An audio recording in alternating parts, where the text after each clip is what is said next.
नेपाल आजको भनेको तपाईँहरूलाई कन्टेन्ट तपाईँहरूलाई मैले सिकाउन खोजेको आजको पाठ भनेको तपाईँहरूलाई वार्षिक चक्रीय मिश्रधन पत्ता लगाउनुहोस् भनेर आज तपाईँलाई कन्टेन्ट रहेको छ। आशा गर्छु कि सबैले भनेको राम्रै तरिकाले साथ दिनुहोला, स्टडी गरेर पढेर बुझेर सम्झेर। आज सम्पूर्ण विद्यार्थीहरूको लागि आज मैले बुकबाट एउटा केही प्रश्न लिन्छु तपाईँहरूलाई सिकाउनलाई, ठिक छ। त्यो सिकाउनलाई प्रश्न के लिन्छु भनेको पहिलो नम्बरमा भन्न खोजेको छ एकको एमा है, एकको एमा के भन्न खोजेको छ सूत्रको हैन प्रयोग है, प्रयोग गरी वार्षिक हैन यो वार्षिक चक्रीय हैन मिश्रधन के छ त मिश्रधन जसलाई हामी सर्ट फर्ममा CA बराबर हैन CA लेख्छौं है, CA पत्ता लगाउनु।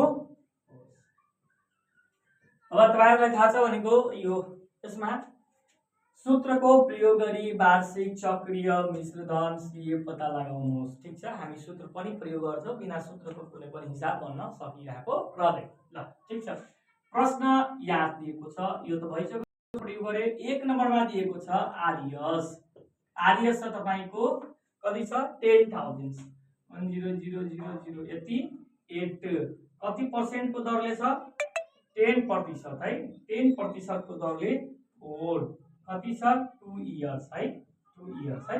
के छ समस्या छ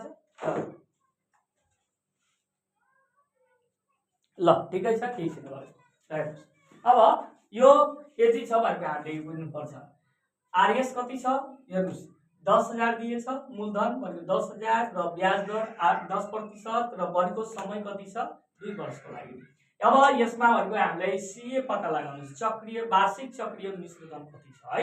ल हेर्नुस् सबभन्दा पहिला मैले फर्मुला लेख्छौ, यो फर्मुलामा भन्छ CA बराबर P ब्र्याकेटमा 1 + R/100 अनि यहाँ भनेको T हुन्छ हैन हैन।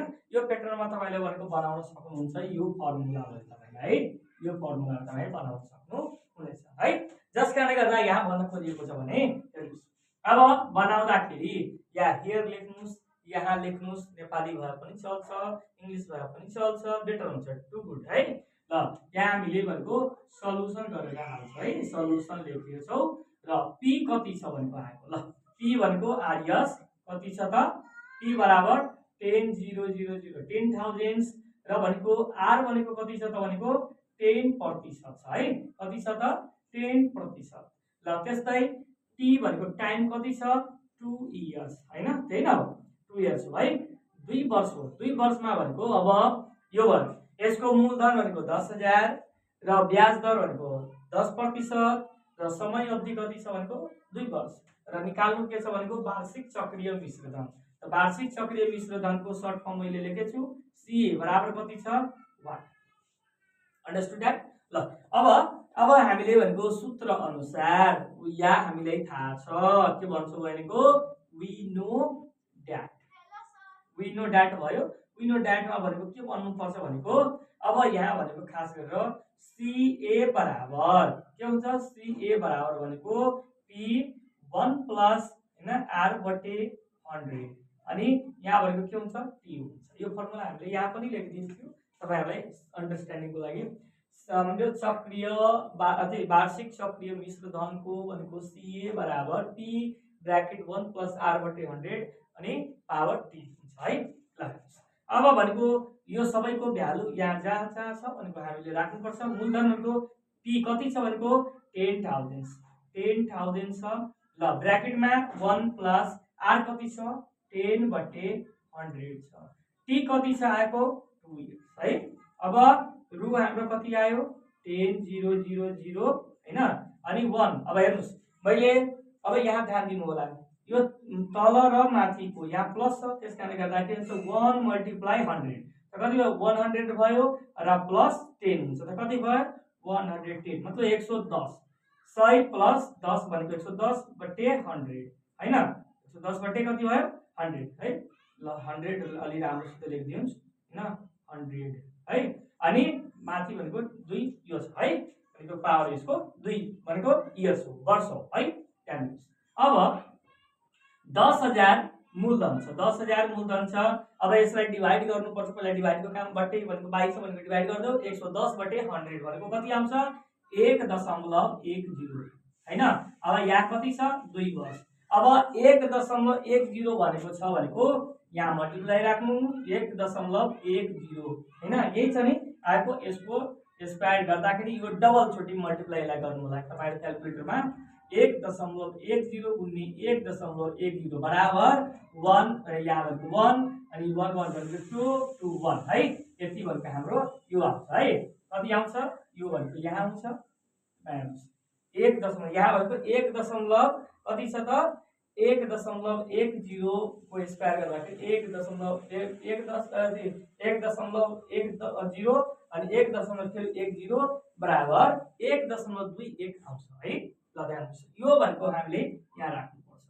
अब 10,000 प्रिन्सिपल है हाम्रो र यसलाई डबल गरे त कति आन्सर आयो मल्टिप्लाई। यहाँ अब ब्र्याकेट हटाइदिन्छौ, ब्र्याकेट हटाइसकेपछि अब के गर्छौं हामी अब यो ब्र्याकेटको मल्टिप्लाई। अब भनेको ब्र्याकेटको काम गरिसकेपछि कति छ 1.121 1.21 छ। अब यतिलाई मल्टिप्लाई गर्दाखेरि कति आउँछ हैन। हेर्नुस् खास गरेर भनेको हामीले क्याल्कुलेटर पनि युज गरियो। ल 12,000 कति आयो हाम्रो 100 रु 12,100 हाम्रो एएनएस आयो।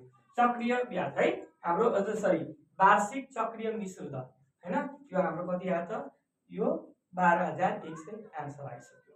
ल हेर्नुस् अब यो म मेटिरहेको छु ठीक छ।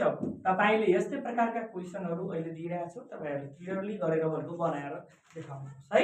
ध्यान दिनुस् यहाँ भनेको आज है तपाईहरुले बनाउनु पर्ने यस्तै छ 2 को 1 है कति छ भनेको। अब त्यसमा पनि भनेको यसमा भन्न खोजेको छ 1 को a नम्बरमा सूत्र है, सूत्रको है प्रयोग गरी सूत्रको के गरी प्रयोग गरी भनेको हामीलाई के छ भनेको वार्षिक है वार्षिक चक्रीय हैन चक्रीय मिश्र धन भनेको कति हुन्छ मिश्र धन CA हैन पत्ता लगाउनुस्। के हुन्छ CA पत्ता लगाउनुहोस्। ल CA पत्ता लगाउनुहोस्। चिन्तित हुनुहुन्न सबैजना ध्यान दिएर। ल यहाँ भनेको सूत्रको प्रयोग गरी वार्षिक चक्रीय मिश्र धन CA पत्ता लगाउनुहोस्। CA को फर्मुला मैले लेखिदिएछु वार्षिक चक्रीय मिश्र धनको। त्यसै फर्मुलामा अहिले जुन तरिकाले यो बनाएको छु नि यही तरिकाले अहिले जुन प्रश्न गइरहेछ त्यो प्रश्न बनाउनु होला तपाईहरुले। ल 1 नम्बर अब 1 नम्बरको प्रश्न रहेको छ 8,000 है।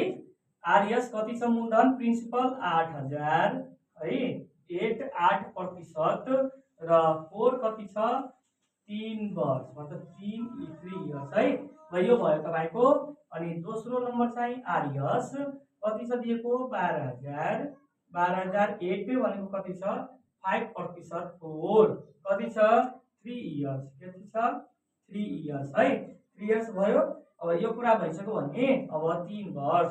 तेस्रो नम्बरमा आरएस कति छ 15,000 है 15,000 8 कति छ 4% 4 कति छ 2 इयर्स। ध्यान अब हाम्रो यो बुकबाट प्रश्न लिएको छ। ल सूत्रको प्रयोग यो त भइसक्यो तपाईलाई। अब यहाँ छ 1 नम्बरको प्रश्न छ 8,000 मूलधन P र कति ब्याज छ ब्याज दर 8% र समय कति छ 3 वर्ष ठीक छ।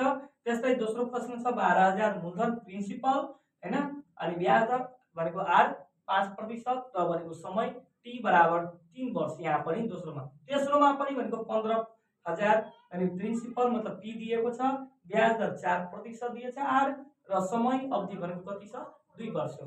त यो पूरा क्याल्कुलेसन गरेर तपाईले CA बराबर P bracket 1 plus R by 100 को पावर T गरेर भनेको तपाईहरुले भनेको बनाउन सक्नुहुन्छ भने यो आशा छ। अनि यही बाट तपाईहरुले यही तरिकाबाट भनेको आन्सर सठिक तरिकाले तपाईहरुले आन्सर निकाल्न सक्नुहुन्छ। धन्यवाद।